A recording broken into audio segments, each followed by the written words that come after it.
My name is Florian Windberger, and I'm currently doing my memorial service here in Canada at the Kleinman Family Foundation, which is a Jewish NGO which teaches people about the Holocaust and the dangers of prejudice. Basically in Austria, when you're 17 years old, you have a physical examination, a mandatory one, where after that the government says, okay, you're fit for military service.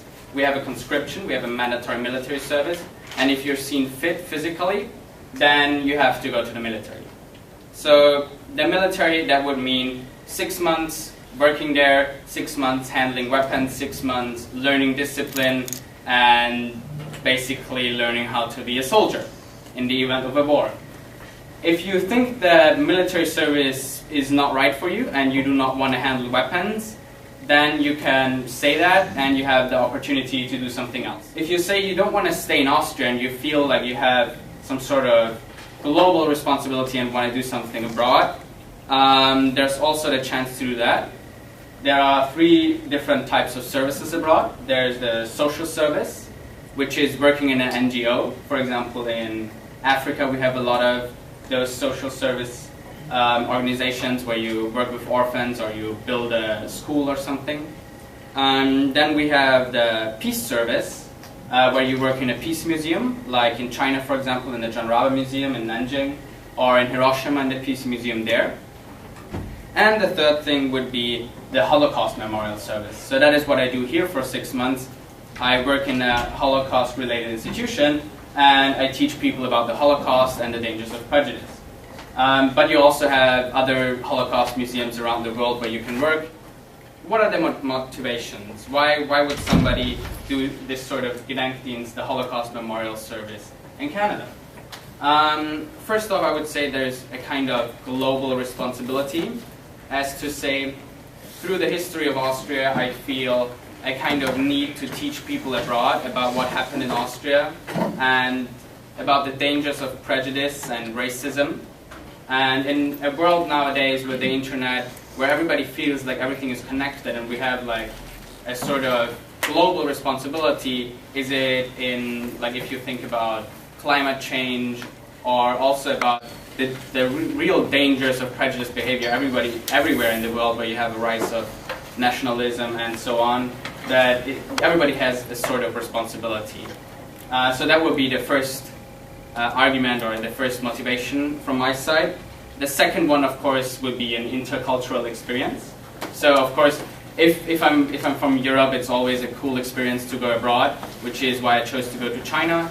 I speak Chinese, at least a little bit, and that was a really cool experience. Here, of course, in Canada, North America is also quite different from Europe, so there's also a really interesting intercultural experience, even more so in Montreal, where you have a lot of different ethnicities, a lot of different people from all over the world.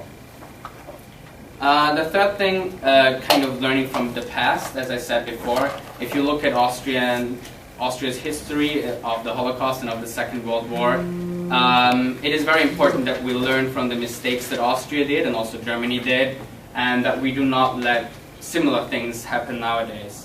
Which brings me to the fourth thing, preventing genocide through education. That is basically what I do here. I tell you guys a little bit about the Holocaust, the dangers of prejudice, moral responsibility. But I also want to show you some modern examples of propaganda. So here, for example, you have the National Party of Austria with some of their posters and slogans. So, for example, on the top right you would have, "Love your neighbor, from me, that's our Austrians." Or, "More courage for our Viennese blood, too much that is foreign helps nobody." So the idea that the party tries to convey and tell the people is that only the Austrians, we only care about Austrians, right? If immigrants come to our country, we don't care about them. For me, for our country, our neighbor, and our friends, those are only the real Austrians. So that's a really nationalistic ideology, which reminds a lot of the propaganda during the Nazi time. A really good example of modern media would be the Fox News. You probably know that news station in the US. that is a news station that is based on fiction most of the time. So they always, like if you just watch that for 1 hour, you will see at least 10 different stereotypes of immigrants, how everybody in the Far East is a terrorist. They really are a good example of modern propaganda. You could also have seen that before, probably during the war in Iraq. So for those of you who do not know how the war in Iraq started, basically the US government said everybody in Iraq is a terrorist, most of them are terrorists, and they have weapons of mass destruction. So through media and through propaganda they told everybody and spread fear basically, that Iraq has weapons of mass destruction. Because everybody's a terrorist as well, they will attack the US. Which later turned out that those reasons for going to war were all not true. Like Iraq never had weapons of mass destruction. They were never found. And that was the main reason why the government told the people that they should go to war. So even nowadays, propaganda is used successfully to change the views of the people, mostly through fear. So you tell the people to be afraid of something, and then you can change the laws in your country and other things. This is similar because, for example, if when I used to be in Lebanon, it's been only 3 years on here. So we have this thing that Jewish people are bad because they actually came to Lebanon like 4 times and they did wars. And in 2006, like they distracted everything in there.